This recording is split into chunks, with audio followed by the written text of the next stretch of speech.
박보미 TV. 박보미 TV. 안녕하세요, 박보미입니다. 누군가 저에게 꼭 있어야 하는 계좌 딱 하나를 꼽으라고 한다면 저는 단연코 이 연금저축을 선택할 겁니다. 오늘 이 영상의 목적은 이 영상을 보시고 연금저축을 개설하시는 분을 한 명이라도 더 만드는 겁니다. 별 생각 없이 개설하신 그 계좌가 분명 먼 훗날에는 나의 노후 빈곤을 막아주는 가장 중요한 역할을 할 겁니다. 연금저축 2024년 버전으로 리뉴얼 해드리겠습니다. 그럼 가실까요? 연금저축은 연금저축 이 네 글자의 이름을 가지고 있는 하나의 독립된 계좌의 한 종류입니다. 다른 계좌들이나 상품들이랑 완전히 달라요. 연금이라는 이름이 붙어있는 상품들이 시중에 많이 있지만 이 연금저축이랑은 완전히 다르다는 의미입니다. 노후 준비를 하고 있느냐 아니냐가 문제가 아니라 연금저축을 하고 있느냐 아니냐에 대한 대답이 연금저축이라는 거죠. 자, 사람의 뇌파를 측정해보면 먼 미래의 나를 바라볼 때의 뇌파가 옆집 아줌마를 바라볼 때의 뇌파와 똑같다고 합니다. 즉 우리는 매달 월급을 떼가지고요 옆집 아줌마에게 갖다 줄 수 없다면 나의 자발적인 노후를 준비하는 것이 사실상 어렵다는 얘기입니다. 미래의 나는 남이니까요. 그래서 이런 연금 상품은요 항상 지금 당장 내가 얻을 수 있는 아주 큰 경제적인 유인책을 심어두게 되는데요. 이게 바로 세제혜택입니다. 지금 당장 세제혜택 받으려고 열심히 붓다 보면 그게 모이고 모여서 나중에 노인이 되었을 때 이 웬 떡이야? 이 돈이 이렇게 커졌네? 라고 하면서 따뜻한 노후를 보낼 수 있게 만드는 것이 바로 이 연금저축의 원래 목적이라고 할 수 있는 거죠. 때문에 연금저축은 계좌 자체에 이런저런 장치가 많습니다. 그걸 다 공부를 해야만 합니다. 연금저축을 열어놓고 하다 보면 점점 더 많은 걸 알게 될 거고요. 그러면 그만큼 여러분들의 노후는 따뜻해질 거라고 생각합니다. 연금저축을 어떻게 사용하면 되는지 결론을 먼저 말씀드리겠습니다. 증권사의 연금저축 계좌를 개설합니다. 매일 따박따박 월급의 10%를 붓습니다. 들어간 돈으로 내가 골라놓은 상품을 매수합니다. 만약 아직 상품을 안 골랐다면 일단 MMF를 사두시면 됩니다. 이렇게 1년 동안 600만원까지 꽉꽉 채웁니다. 이제 해가 바뀌면 연말정산을 받게 되는데 그때 세액공제를 받습니다. 연봉 5,500 넘는 사람은 부은 돈의 13.2%를 세액공제 받게 되고 5,500 안 넘는 사람은 16.5%를 받게 됩니다. 이걸 회사 다니는 내내 은퇴할 때까지 계속 반복합니다. 그렇게 모은 계좌 속의 돈을 55세가 지난 어느 시점에 연금으로 타서 쓰겠다고 신청을 해서 매달 얼마씩 연금으로 따박따박 타서 씁니다. 매달 타서 쓰는 돈은 작은 돈이니까 이걸 제외한 나머지 목돈은 여전히 투자가 되고 있고 그렇게 마르지 않는 셈을 만들어서 평생 연금으로 타서 씁니다. 자, 이게 결론입니다. 이해하는 거는 쉽습니다. 다만 실천이 어렵습니다. 같이 한번 해봅시다. 제가 어릴 때만 해도 어른들이 저보고 니는 100살까지 살기다 라고 했을 때도 사실 전혀 와닿지가 않았거든요. 근데 제가 어른이 된 지금 제가 장례식장을 갈 때마다 느끼는 게 요즘은 딱히 지병이 없으시면 거의 90세 넘기시는 것 같더라고요. 그런 걸 보면서 정말 나는 100살까지는 살겠구나 라는 생각이 강하게 들었습니다. 그러면 뭔가 이상하죠. 아니 이게 뭐야? 수명은 느는데 일하는 시간은 안 늘어나잖아요. 그러면 오래 사는 만큼 더 많은 돈이 필요할 텐데 그럼 젊을 때 더 많이 모아야 한다면 젊을 때 쓰지 말라는 말인가? 그런 생각이 들죠. 오래 사는 것이 마냥 좋은 것만이 아닐 수 있는 그런 상황이 생긴 겁니다. 자, 이 표를 보시면 우리가 노후에 필요한 적정 생활비는 대략 월 277만 원이라고 합니다. 그럼 1년에 한 3,300만 원이 필요하죠. 게다가 노후가 40년이니까 곱해보면 13억이라는 아주 어이없는 숫자가 나옵니다. 노후 준비를 포기하게 되는 거죠. 이게 말이 안 되잖아요. 누가 노후자금 모으자고 젊음을 온전하게 바치겠습니까? 그래서 노후자금은 덧셈의 방식으로 이렇게 계산을 하면 절대 안 됩니다. 우리는 긴 시간을 이용해서 곱셈의 방식으로 준비를 하지 않으면 우리에게 필요한 그런 노후자금을 절대 모을 수가 없습니다. 바로 여기서 투자의 개념이 들어가게 됩니다. 즉 우리는 노후자금만큼은 반드시 투자를 해야만 되는 거죠. 노후 자금을 투자해야 한다는 좋은 예는 바로 미국의 연금입니다. 우리는 이미 우리보다 먼저 이런 길을 겪은 그런 나라들을 따라할 수 있는 선택지가 있는 거잖아요. 미국은 회사에 입사하고 나서부터 퇴사를 할 때까지 꾸준히 월급의 일부를 주식 투자를 합니다. 거의 할 수밖에 없게 제도화가 되어 있습니다. 심지어 어느 정도냐면요. 회사에 인사부 연락을 해가지고 찾아가서 굳이 저는 월급을 떼서 투자를 하지 않겠습니다 라고 서류를 쓰면 안 할 수 있다고는 합니다. 그 정도로 꾸준한 적립식 투자가 기본값이 되어 있다 보니까 자이든 타이든 퇴사할 때까지 투자가 되니까 우리가 흔히 얘기하는 그런 연금 백망장자 이런 사람들이 계속 배출이 되는 거죠. 미국의 큰 회사에서 은퇴식을 할 때 앞에 여행사가 진을 친다고 합니다. 다들 세계 여행을 떠나야 되기 때문이죠. 심지어 그렇게 세계 여행을 쭉 한 바퀴 돌고 오면 자산이 더 늘어있다고 합니다. 쓴 것보다 불어난 게 더 많다는 거죠. 그만큼 큰 목돈이 만들어질 수 있었다는 것이 평생 부은 돈이 투자가 되어 복리로 불어났기 때문입니다. 이런 거 부러워할 필요 없습니다. 미래의 우리 은퇴식의 모습이 들 거니까요. 우리는 국가에서 준비해주는 국민연금 위에 회사에서 퇴직금으로 준비를 해주는 퇴직연금을 쌓고 다시 그 위에 내가 계좌를 터가지고 내 월급을 쪼개서 넣는 개인연금이 있습니다. 이렇게 3단계 연금을 준비해서 노후 자금을 준비하게 됩니다. 이걸 3층 연금 또는 3층 보장체계라고 부르는데요. 여기서 국민연금이 예전같이 않아서 작아질 수 있고요. 퇴직연금은요, 이직하다 보면 털어 써가지고 없는 것이 보통이고요. 결국 개인연금이 충분히 많이 준비되지 않으면 3층이나 준비를 했는데도 우리가 필요로 하는 그런 노후자금이 안 만들어질 수도 있는 겁니다. 결국 믿을 것은 나밖에 없기 때문에 개인연금을 정말 열심히 준비를 해야 되는 거죠. 바로 여기에 개인연금에 해당하는 것이 연금저축과 IRP입니다. 연금이라는 이름이 들어가는 상품은 정말 많습니다. 그 많은 것 중에 제가 이 영상을 통해서 전달드리는 것은 딱 하나, 바로 이겁니다. 연금저축펀드입니다. 연금은 크게 세액공제를 받는 세제 적격 연금과 비과세 혜택을 해주는 세제 비적격 연금으로 나뉩니다. 여기서 세제 비적격 연금은 오직 보험사만 할 수 있는 영역이고요. 오늘 우리가 하고자 하는 세제 적격 연금은 여기에 있는 거고요. 이것도 다시 세 가지로 나뉩니다. 연금저축 신탁, 연금저축 보험, 연금저축 펀드입니다. 신탁은 국채로 안전하게 굴려주는 거고요. 보험은 보험사에서 자체적인 금리로 굴려주는 거고요. 펀드는 내가 펀드 골라서 투자를 하는 방식으로 운용이 됩니다. 물론 다른 연금 상품들 전부 다 좋은데 저는 가장 온전한 투자를 할 수 있는 바로 이걸 말씀드리는 거죠. 연금저축 펀드. 자, 투자를 위한 연금은 연금저축 펀드가 압도적으로 짱으로 좋습니다. 왜냐하면 내가 넣는 돈이 다른 비용 거의 들지 않고 거의 온전하게 투자로 들어갈 수 있게 해주는 계좌이기 때문입니다. 연금저축 펀드 말고 다른 연금 상품들도 각자의 장점이 있습니다. 그렇게 굳이 비교할 필요가 없어요. 그리고 저는 어떤 식으로든 연금이 많으면 많을수록 좋다고 생각을 합니다. 다다 이견? 그래도 이 연금저축을 가장 먼저 채우셨으면 좋겠다고 말씀을 드리는 겁니다. 이제부터 말씀드린 연금저축에 대한 건 오직 이 상품에 대해서만 말씀을 드리는 겁니다. 아무리 생각하고 공부해도 이게 제일 좋아요. 연금저축을 이용하고 계신 분은 2023년 기준으로 590만 명이었습니다. 지금은 600만 명은 훌쩍 넘었을 겁니다. 생각보다 이미 많은 분들이 세액공제 때문이든 노후의 불안 때문이든 이 연금저축을 많이 준비하고 있습니다. 지금 2024년 현재 금융시장에서 정말 빠르게 성장하고 있는 영역을 생각해보면 연금저축, IRP, 퇴직연금, 디폴트 옵션, ETF, TDF 이런 것들인데요. 이 모든 것들이 바로 연금시장과 가장 주요하게 연관되어 있는 계좌들이자 상품들입니다. 그만큼 지금 이 순간에는요, 우리나라의 연금시장은 정말 빠르게 커져가고 있는 거고요. 저는 이것이 아주 올바른 방향으로 가고 있는 거라고 생각을 합니다. 이렇게 너도 나도 준비하고 있는 연금을 만약에 혹시 놓치고 있지는 않은지 생각해 볼 필요가 있습니다. 지금이라도 준비 안 한 사람의 노후는 매우 위태로울 수 있기 때문입니다. 연금저축은 개설을 하고 1년 동안 최대 1,800만원까지 저축을 할 수 있습니다. 그 중에 세액공제 한도는 연 600만원까지 받을 수 있습니다. 대략 12달로 나누어서 생각을 해보면 입금 가능한 한도는 월 150만원, 세액공제를 받을 수 있는 한도는 월 50만원이구나, 이렇게 생각하셔도 무방합니다. 보시다시피 월 한도, 분기 한도 이런 건 없고 오직 연 한도만 있다는 말은 한꺼번에 넣어도 된다는 겁니다. 그러니 제가 추천드리는 방법은요, 월 10만원, 월 20만원 이런 식으로 매달 따박따박 넣다가 연말 즈음에 부족한 만큼을 한꺼번에 넣거나 아니면 연초에 성과급을 받을 때 뚝 떼가지고 그거를 목돈으로 넣는 방법 등 여러 가지 방법들이 있습니다. 어쨌든 연 한도만 덜렁 이렇게 있다는 것은 각자 알아서 하고 싶은 대로 저축 계획을 짜서 각자의 방법대로 모으라는 거죠. 근데 여기까지만 들으면 이상한 궁금증이 듭니다. 아니 1,800만원까지 넣을 수 있게 해놓고 왜 세액공제는 600만원만 줍니까? 그럼 나머지는 어떤 혜택이 있는 건가요? 자, 세액공제를 제외한 다른 혜택 모든 걸 가지고 갈 수 있는 한도가 1,200만원의 한도로 뜨게 되는 겁니다. 여기에 대한 내용은 조금 더 깊은 내용, 조금 더 복잡한 내용이니까 따로 이 영상을 봐주시면 감사하겠습니다.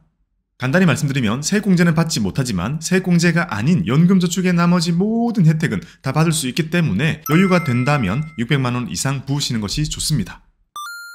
자, 이렇게 돈을 넣었으면 그만큼 세액공제를 받게 됩니다. 연금저축의 가장 큰 혜택이 세액공제입니다.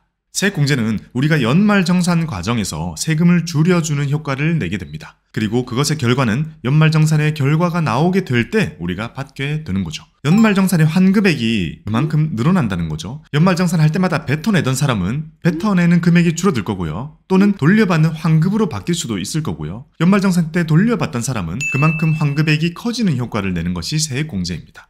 돌려받을 세금이 충분하다는 전제하에서는 그 금액들이 다 플러스가 된다는 거죠. 이 연말정산은 연봉 5,500만원을 기준으로 그 아래에 있는 사람은 16.5%의 세액공제를 해주고요. 그 위에 있는 사람은 13.2%의 세액공제를 해줍니다. 예를 들어 연봉 4천만 원인 사람이 연금저축에 1년 동안 500만 원을 넣었다면 500만 원에 16.5%인 82만 5천 원만큼이 세액공제 받는 금액이 되는 거고요. 그 금액만큼은 연말정산의 과정에서 세금을 줄여주는 효과로 그대로 반영이 되게 되는 겁니다. 그리고 그 결과는 최종적으로 2월 또는 3월에 연말정산의 결과로 나에게 들어오게 되는 거고요. 참고로 연금저축의 세액공제 600만 원을 다 받고 나서 더 받고 싶을 때는 IRP를 하나 더 열어서 똑같은 방법으로 준비를 하면 300만 원만큼 더 받을 수 있습니다. 그러면 이렇게 최대 900만 원까지 세액공제를 받을 수 있는 거죠. 900만 원을 꽉꽉 채웠을 때는 세액공제를 무려 148만 5천 원 또는 118만 8천 원을 받을 수 있습니다. 이 세액공제 금액이 큰 건지 작은 건지 와닿지 않을 수 있는데요. 엄청 큰 겁니다. 지금 2024년의 세테크는 이거 하나로 그냥 종결되는 정도다 라고 할 수 있을 정도입니다. 예전에는 세제 혜택이 부여되어 있는 계좌들이 참 여러 가지가 있었거든요. 재형저축, 소장펀드, 해외 투자 전용 펀드 이런 것들 있었는데 지금 요즘에 그런 거 하나도 없습니다. 새로 생기는 것도 없어요. 그냥 이 연금저축의 혜택이 계속 커지는 방향으로만 바뀌어 가고 있습니다. 그만큼 많은 사람들이 딴 거 말고 이 연금저축의 혜택을 늘려주세요 라고 원하고 있는 상황이라는 겁니다. 국가적인 입장에서 생각해봐도 마찬가지입니다. 우리나라처럼 돈 많은 부자 나라인데 노후 준비 이렇게 안 되어 있는 나라가 없거든요. 그러니까 이대로 가면 나중에 노인 대란이 일어날 것 같은 그런 게 예정되어 있는 상태입니다. 그러니까 국민연금을 재정비하고 퇴직연금을 빨리 하도록 이렇게 촉진하고 마지막으로 개인연금을 준비하고 있는 사람들에게는 엄청 큰 혜택을 주고 있는 거죠. 딴 거 말고 이것만 진심으로 많이 해주길 바라는 거예요. 그 의도대로 우리가 이걸 했을 때 우리는 가장 큰 세제 혜택을 받을 수 있습니다. 이렇게 세액공제를 받기 위해 입금을 했다면 이제 상품 선택을 해줘야 됩니다. 연금저축 신탁이나 연금저축 보험과는 다르게 이 연금저축은요 말 그대로 펀드이기 때문에 수천 가지의 상품 중에 내가 원하는 것을 골라줘야 됩니다. 대부분 이 과정에서 가장 어려움을 많이 느끼실 겁니다. 왜냐하면 내가 뭘 투자해야 될지 고르기도 전에 세액공제의 필요성을 먼저 느끼기 때문에 연금저축을 개설을 먼저 하게 된다는 거죠. 그래서 많은 경우에 현금 상태로 두는 경우가 많은데요. 절대 그렇게 두시면 안 됩니다. 현금은 안 돼요. 자, 일단 입금이 되었다면 그 입금 금액으로 연말정산에 자동으로 세액공제는 반영이 됩니다.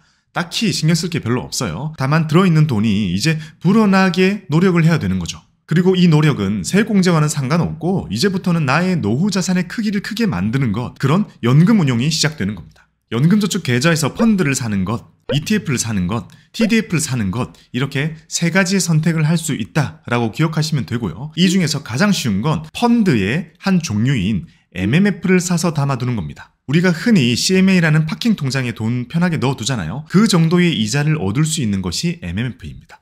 그러니까 이걸 시작으로 해서 그 다음은 TDF가 무난합니다. TDF는 그 존재 이유 자체가 이렇게 초장기 연금 투자를 염두에 두고 만든 상품이기 때문에 이걸 선택하면 저는 중간 이상은 한다고 생각합니다. 그러니 일단 TDF 이런 말이 나올 수 있는 거죠. 그 다음은 각자의 공부와 선호와 비전과 인사이트 거기에 따라서 ETF를 다양하게 선택해가지고 조합하는 자산 배분의 단계로 넘어가게 됩니다. 자, 이 순서대로 공부를 하시면서 운용을 해나가시면 되고요. 절대 어렵지 않습니다. 혼자 얼마든지 할 수 있습니다. 그리고 이런 연금저축 안에서 이런 상품들을 선택하고 운용할 때 종목수 제한 이런 거 없고요. 하나 팔고 다른 거 살 때 생기는 비용 이런 거 없고요. 횟수 제한 이런 것도 없습니다. 워낙 운용의 자유도가 높은 계좌이기 때문에 운용을 어떻게 하면 되는지에 대한 공부만 하시면 됩니다. 연금은 이 계좌 자체에 자체 수수료가 없습니다. 보수가 없어요. 펀드 보수만 있는 거죠. 그러니까 돈이 들어있는 그 자체는 공짜인 겁니다. 이제 어느 비용을 내면서 어떤 상품을 선택할지에 대한 운용에 대한 고민만 해주시면 충분하다는 거죠. 펀드나 ETF, TDF를 선택하시면서 열심히 불리게 됩니다. 그리고 여기서 연금저축의 두 번째 세제택인 과세이연이 등장하게 됩니다. 과세이연이라는 건 말 그대로 세금을 안 내는 것이 아니라 내는 시점을 뒤로 미뤄준다는 의미입니다. 안 내는 게 아니라 미뤄주기 때문에 비과세가 아닌 과세이연이라고 표현을 하는 거죠. 우리가 일반 계좌에서 투자를 해가지고 돈을 벌면 15.4%라고 하는 이자 배당 소득세를 냅니다. 이걸 안 내는 계좌가 거의 없죠. 근데 연금저축은 계좌 속에서 무언가를 싸게 사가지고 비싸게 팔아도 일단 세금을 한 푼도 안 냅니다. 배당도 심지어 들어올 때 세금을 안 떼고 들어옵니다. 있는 그대로 들어와요. 이런 과세이연의 혜택이 있기 때문에 그냥 밀어줍니다. 언제까지 밀어주냐면 먼 훗날에 이 연금저축을 연금으로 타서 쓰기 시작하는 그 시점, 그때는 노인일 거 아니에요. 무려 그때까지 싹 다 밀어줍니다. 그리고 이건 당장은 느낄 수 없지만 연금저축 안에 노후 자금이 정말 크게 불어날 수 있게 해주는 그런 복리의 마법, 복리의 혜택, 그걸 극대화시켜주는 역할로 작용을 하게 됩니다. 연금저축은 어차피 자연스럽게 적립식 형태로 돈이 들어가게 되잖아요. 그리고 돈을 넣을 때마다 그 돈으로 상품을 사서 주문을 내주는데 이렇게 해주는 기간이 대략 30년이죠. 취업을 하고 만들었다고 해도 5, 60대에는 은퇴를 할 거고 이걸 실제로 연금으로 타서 쓰는 시기는 7, 80대가 될 겁니다. 그러면 사람마다 짧게는 30년, 길게는 50년 이상을 쓰는 계좌가 됩니다. 이렇게 한 사람 인생을 그대로 관통하는 거의 죽는 순간까지 나를 따라다니는 그런 반려계좌 같은 게 바로 이 연금저축입니다. 이 연금저축은 일단 제대로 준비를 시작했다 하면 깨지 않고 평생을 가지고 가게 되거든요. 이 긴 기간 동안 세금을 한 푼도 안 내고 온전히 재투자를 할 수 있게 해준다는 것은 세액공제만큼이나 중요하고 좋은 세제혜택이 되는 겁니다.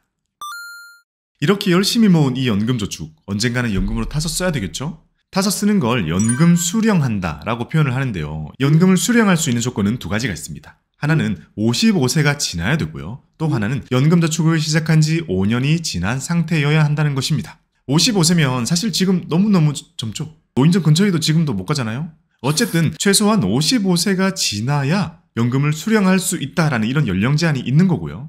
다음으로 5년이 지나야 된다는 조건은 만약 54세 연금저축을 개설하고 준비하시는 분이 있다면 바로 55세가 지나지만 수령은 못하고요. 5년을 채운 시점인 59세가 되어야 연금을 탈 수 있다는 의미입니다. 하지만 이 조건은 대부분의 사람들에게는 적용이 되지 않습니다. 왜냐하면 5년 정도는 걱정 안 해도 될 만큼 훨씬 일찍 열어가지고 돈을 부어가기 때문에 55세만 지나면 된다라는 것만 기억해도 됩니다. 그리고 여기서 중요한 거는 연금을 수령할 때는 최소 10년 이상의 기간으로 나누어서 받아야 됩니다. 최소한 연금이라는 말을 붙일 수 있으려면 10년은 나눠 받아야 되지 않겠어? 라는 의미가 녹아 있는 거죠. 연금저축 안에 들어있는 돈이 작게 모여 있다면 그냥 10년으로 수령을 해야 할 거고요. 많이 모여 있는 사람이라면 20년, 30년 이렇게 길게 수령 신청을 하게 되겠죠. 여러분들은 많이 모으셔가지고 길게 받으세요. 연금을 수령할 때는 그동안 모아왔던 목돈 중에서 일부의 금액을 타서 쓰게 될 텐데 이걸 받을 때는 금액을 정하거나 비율을 정하거나 자유롭게 출금해서 쓰거나 이렇게 여러 가지 수령 방법 중에서 선택을 할 수 있게 되어 있습니다. 단 전제 조건은요. 연금마다 한 해 동안 얼마나 연금으로 뽑을 수 있는지 출금 한도라는 것이 정해지기 때문에 그걸 넘지 않아야 되고요. 또 개인연금은 1년 동안 1,500만 원을 넘지 않게 수령을 해야 세금 부담이 안 커지는데요. 자, 이런 한도를 잘 기억하고 계산을 하면서 연금으로 수령을 해야 됩니다. 연금 수령에 대한 고민을 하는 건 전략이 먼 미래인 거잖아요. 그러니까 그때 가서 고민을 해도 늦지 않다라고 저는 생각을 하기 때문에 그때까지는 많이 모아서 많이 불리는 것에 집중을 해도 된다고 생각합니다. 이렇게 수십 년 동안 모은 목돈에서 아주 일부를 언젠가는 연금으로 수령을 하게 되는 거잖아요. 매달 조금씩. 그러면 여전히 남아있는 목돈은 투자가 됩니다. 내가 선택한 상품으로 굴러가게 될 거예요. 그리고 이 운용이 안정적으로 잘 이루어지는 동안에는 내가 연금으로 타서 쓰는 만큼 수익이 발생해서 메꿔주는 이른바 마르지 않는 연금 샘물이 만들어질 수 있다는 거죠. 이게 우리가 목표로 삼아야 될 연금의 형태입니다. 연금 부자의 목표는 큰 돈이 아니라 마르지 않는 샘을 만드는 게 중요하다는 거죠. 큰 돈이 만들어주면 펑펑 뽑았을 수 있으면 상관이 없겠지만 그것보다는요. 내가 내 삶을 만족할 수 있을 정도로 적당하게 뽑아 쓰는 만큼 수익이 나서 채워질 수 있는 정도의 목돈, 그게 바로 우리의 목표가 되어야 됩니다.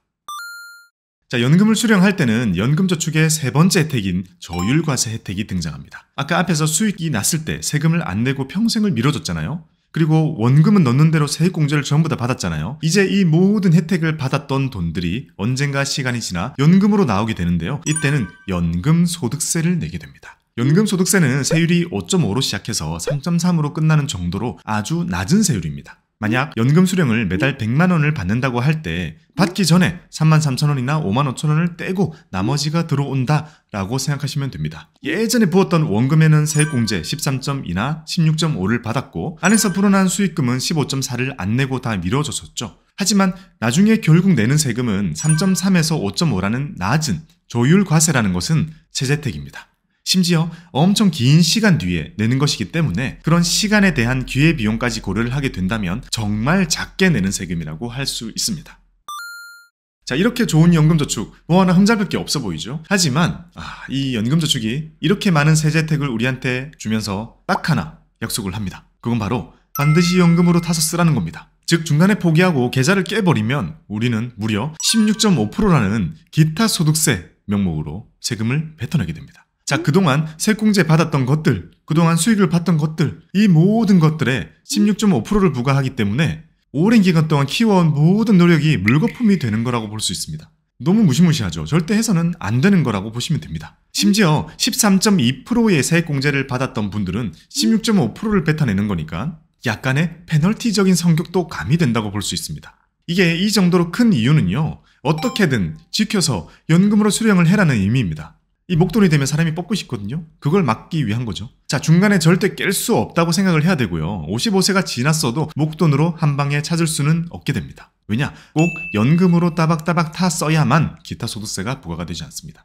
당연히 저도 여러분들이 그렇게 연금 수령을 하셨으면 좋겠고요. 이 연금저축이야말로 우리가 뭔가 다른 형태로 이용할 수 있는 빈틈이 없어요. 그런 여지가 별로 없습니다. 가장 정석적인 방법으로 꾸준히 모아서 꾸준히 불려서 노후에 연금으로 타서 쓰는 것, 그게 이 계좌를 가장 잘 활용한 방법이 됩니다.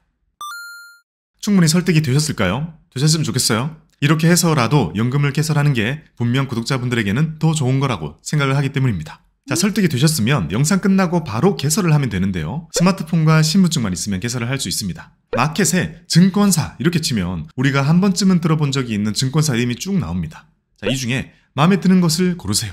여기서 팁을 드리자면 연금저축에 있어서만큼은 증권사별 편차가 거의 없습니다. 또 나중에 옮기는 것도 가능하니까 그냥 앱 디자인 마음에 드는 곳 고르시면 됩니다. 중요한 거는 꾸준히 붙는 거예요. 꺾이지 않고. 만들기 전에 너무 많은 고민을 할 필요 없습니다. 자, 지금까지 연금저축의 기본 내용을 2024년의 버전으로 한번 리뉴얼을 해봤습니다. 제가 바라는 것이 하나 있다면, 혹시 30년 뒤에도 제가 유튜브를 하고 있다면 그때 오셔가지고 댓글 하나만 달아주시는 겁니다.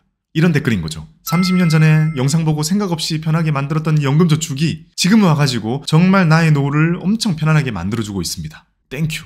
이렇게 남겨주시면 됩니다. 그러면 저는 그 댓글들을 보면서 뿌듯한 마음으로 노후를 보낼 수 있을 것 같습니다. 물론 저도 제 연금저축에서 수령하면서 받으면서 먹고 살고 있겠죠. 자, 대한민국의 5천만 명 모두 소중한 연금 키워가실 수 있는 그날이 될 때까지 여러분들의 성투를 기원하겠습니다. 감사합니다. 박보미 TV. 박보미